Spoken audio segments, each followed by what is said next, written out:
শ্রমিক ভট্টাচার্যের ইমিডিয়েট হচ্ছে রিজাইন করা দরকার, অথবা ওনার দলের বাকি সদস্যরা একটা প্রেস বিবৃতি দিতে পারে যেখানে তারা বলতে পারে বিজেপির সাথে শ্রমিক ভট্টাচার্যের কোনো সম্পর্ক। সেদিন গেটের বাইরে কারা ছিল? সেদিন তো গেটের বাইরে হচ্ছে এবিভিপির 35 বছর 36 বছর বয়সী পাড়ার মস্তানরা ছিল।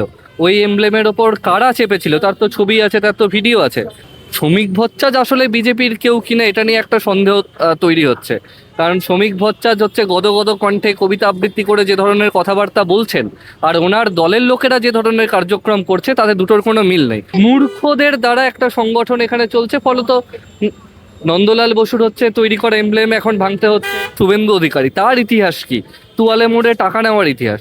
তো আরএসএস বিজেপির বড় বড় পিএম থেকে শুরু করে যে দুর্নীতির পথ দেখিয়েছে, সিএমরা সেই দুর্নীতির পথ ফলো করে তারা আজকের সিএম হচ্ছে।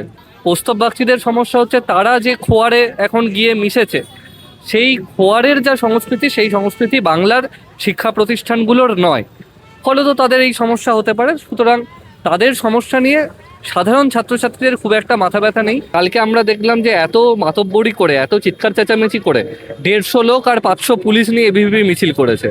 150-র বেশি হচ্ছে, এখনো তারা লোক জোটাতে পারছে না। একটা সরকারে রয়েছে, মোদী সরকারের যা বুজরুকি, এখানকার এই যে ছেলে মেয়েদের পড়াশোনা থেকে শুরু করে যুবদের ভাতা থেকে শুরু করে যেভাবে বিশ্বাসঘাতকতা করেছে, তাতে আরএসএস বিজেপির সমস্ত ন্যারেটিভ ভেঙে পড়েছে।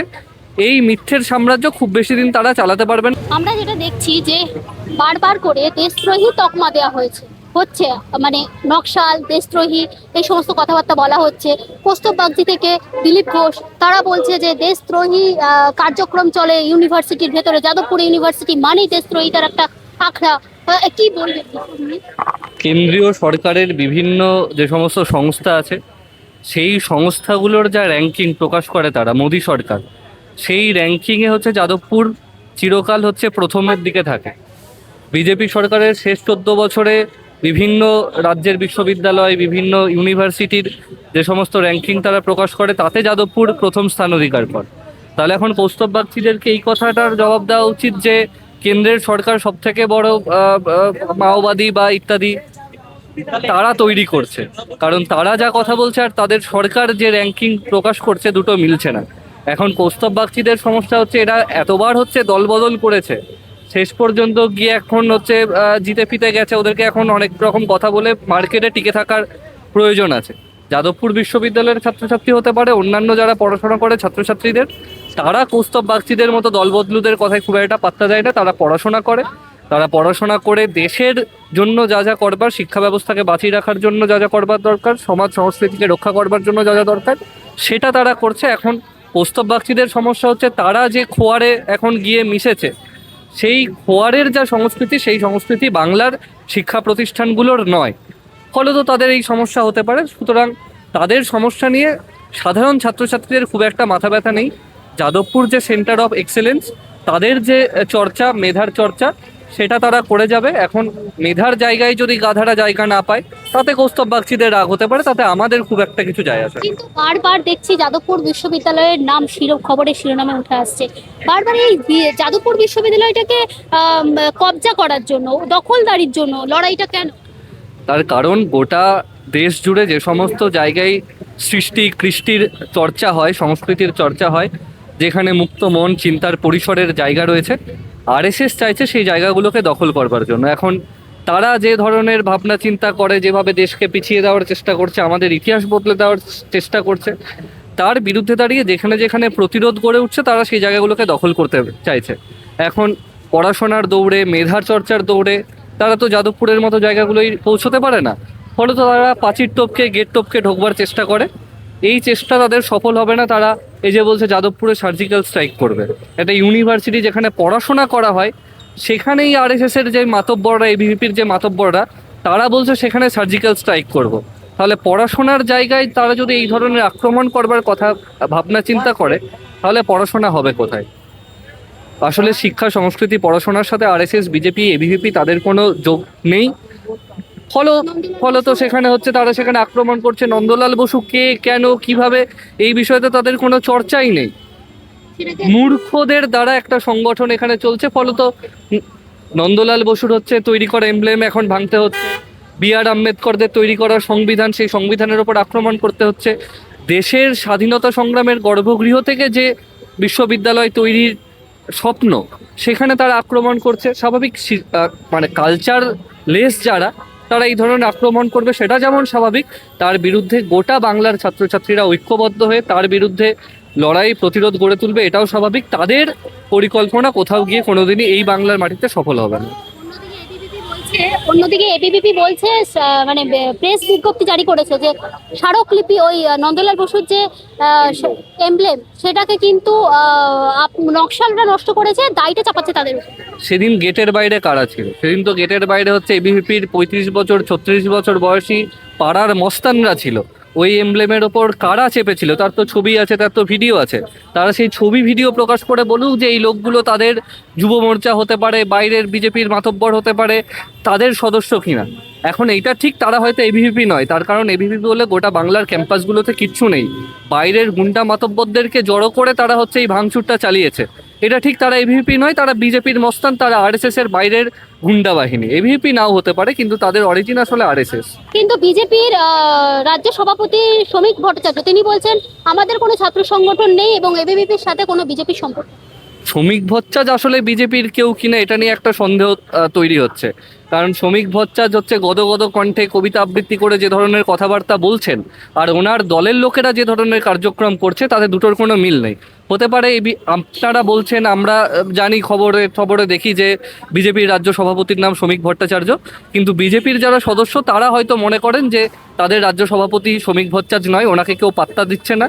এটা হতে পারে। তো আমার মনে হয় শ্রমিক ভট্টাচার্যের ইমিডিয়েট হচ্ছে রিজাইন করা দরকার, অথবা ওনার দলের বাকি সদস্যরা একটা প্রেস বিবৃতি দিতে পারে যেখানে তারা বলতে পারে বিজেপির সাথে শ্রমিক ভট্টাচার্যের কোনো সম্পর্ক নেই। দুটোর একটা হতে পারে।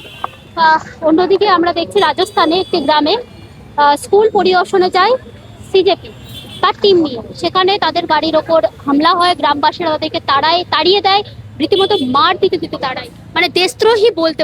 গোটা দেশ জুড়ে প্রায় 90,000-এর বেশি স্কুল বন্ধ হয়ে গেছে। আমাদের রাজ্যে 8,000-এর বেশি স্কুল বন্ধ হয়েছে। এর আগে ভারতের ছাত্র ফেডারেশন এসএফআই স্কুল বাঁচাও মূল বাঁচাও স্লোগান দিয়ে আন্দোলনে নেমেছিল। আমরা দেখেছি প্রত্যেকটা দিন সরকারি স্কুল বন্ধ হচ্ছে। বিজেপির আমলেও সেই একই জিনিস ঘটনা ঘটছে। এখন স্কুল বাঁচানোর তাগিদে যারা যেখানে আন্দোলন করবে তার উপর বিজেপি আশ্রিত গুন্ডারা আক্রমণ করবে, এটাই স্বাভাবিক। কারণ ওরা যেমন যাদবপুর ইউনিভার্সিটির ওপর আক্রমণ করছে, আজকে প্রেসিডেন্সি, কালকে মেদিনীপুর, পরশুদিন বিশ্বভারতীর ওপর আক্রমণ হচ্ছে, তেমনই একেবারে প্রাথমিক স্তর সরকারি শিক্ষা ব্যবস্থা, সেই শিক্ষা ব্যবস্থার ওপর আক্রমণ করছে যাতে ছেলেমেয়েরা পড়াশোনা করতে না পারে। পড়াশোনা না করলে আরএসএসের খোয়ারে তারা যাতে যায় সেই চেষ্টা করছে। তাই স্কুল বাঁচানোর লড়াই, সেই লড়াইয়ের ওপর আক্রমণ করবে, এটা স্বাভাবিক। কিন্তু এই করে খুব বেশি দিন তারা টিকতে পারে। এই যে সিজেপি করলে দেশদ্রোহী, নকশাল এবং প্রশ্ন তুললে নকশাল, দেশদ্রোহী, এই তকমাগুলো দেওয়া হচ্ছে, এগুলো কিন্তু একটা ন্যারেটিভ তৈরি করছে মানুষের মনে।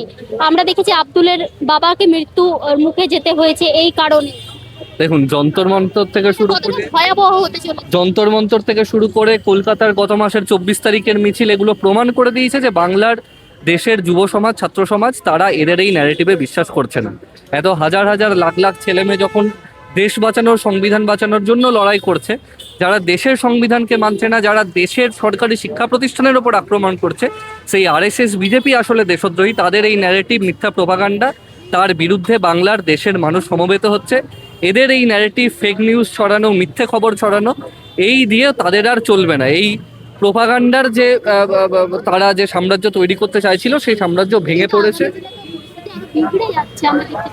যেমন বিগড়ে যাচ্ছে তেমন প্রতিরোধ হয়েছে। কালকে আমরা দেখলাম যে এত মাতব্বরি করে, এত চিৎকার চেঁচামেচি করে 150 লোক আর 500 পুলিশ নিয়ে এবিভিপি মিছিল করেছে।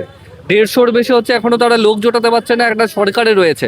সুতরাং বাংলার ছেলেমেয়েরা তাদের সাথে নেই। তারা মিডিয়াতে আর সোশ্যাল মিডিয়াতে কি বললো সেই দিয়ে ন্যারেটিভ তৈরি আর আমাদের এই বাংলায় বা আমাদের দেশে হচ্ছে না। মোদী সরকারের যা বুজরুকি, এখানকার এই যে ছেলে মেয়েদের পড়াশোনা থেকে শুরু করে যুবদের ভাতা থেকে শুরু করে যেভাবে বিশ্বাসঘাতকতা করেছে, তাতে আরএসএস বিজেপির সমস্ত ন্যারেটিভ ভেঙে পড়েছে।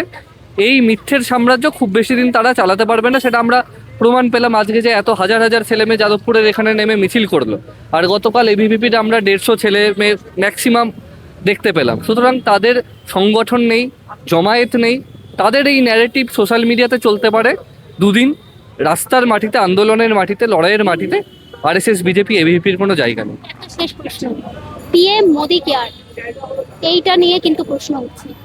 এটার শুরুটা ভেবে দেখুন যে 15ই আগস্ট আসছে, স্বাধীনতা দিবস।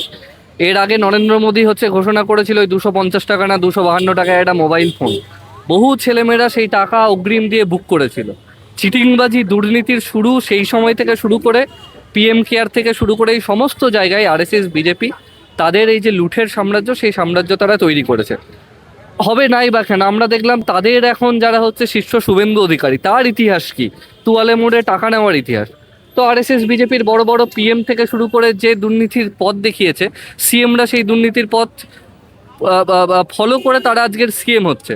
সুতরাং এই দুর্নীতির বিরুদ্ধে আর তাদের হাতে মাত্র 1.5-2 বছর আছে। 2029-এ আরএসএস বিজেপির লুঠের সাম্রাজ্য, মিথ্যের সাম্রাজ্য, সেই সাম্রাজ্য ভেঙে পড়বে। শেষের সেদিন আরএসএস বিজেপির জন্য অত্যন্ত ভয়ঙ্কর হতে চলেছে।